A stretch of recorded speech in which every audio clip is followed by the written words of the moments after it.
আহত বা জুলাই যোদ্ধা ছিল তারা নিজেকে বলতেছে যে আমরা প্রকৃতভাবে আহত এবং জুলাই যোদ্ধা, আমাদের মান সম্মান ইজ্জত সব নষ্ট হয়ে যাচ্ছে। গতকাল থেকে তারা অযৌক্তিকভাবে এই যে এখানে শাহবাগের মতো একটা মোড়ে এরা অবস্থান নিয়ে সাধারণ জনগণের বিরুদ্ধে অবস্থান নিয়েছে, যাকে তাকে আওয়ামী লীগ ট্র্যাক দিচ্ছে, এটা এদের মান সম্মান নষ্ট হচ্ছে এই বলে তারা কিন্তু এসে এই যে যারা আজকে অবস্থান নিয়েছিল তাদের বিরুদ্ধে তাদেরকে দাওয়া দিচ্ছে, এরা চলে গেছে। এই হচ্ছে পুলিশ জাস্ট খালি যেন দুই পক্ষের মধ্যে বড় ধরনের ঝামেলা না হয় এটা ঠেকাইছে, এইটুকু। সারাদিন যারা ছিল তারা তাদেরকে দাবি করছে বর্তমানে মব সৃষ্টি করছে কিনা, কি মনে হয়? এটা তারা তো আসলে গতকালকে থেকে দেখছেন যে পুরো মোড়টা দখল করে রাখছিল, তারা আমাদের ব্লক নিয়ে রাখছে। আমরাও যেহেতু জুলাই আহত এই জন্য আমরাও কিন্তু কিছু বলতে পারতেছিলাম না।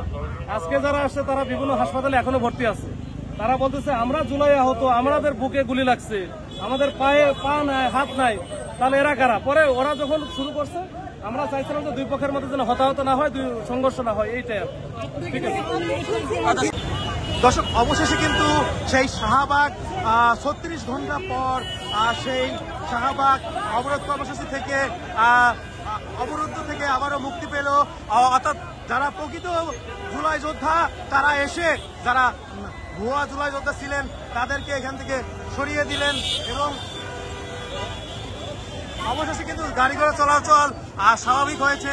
অর্থাৎ যারা জুলাই যোদ্ধা তারা গাড়ি চলাচলের ক্ষেত্রে সহযোগিতা করছেন।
Sonra baba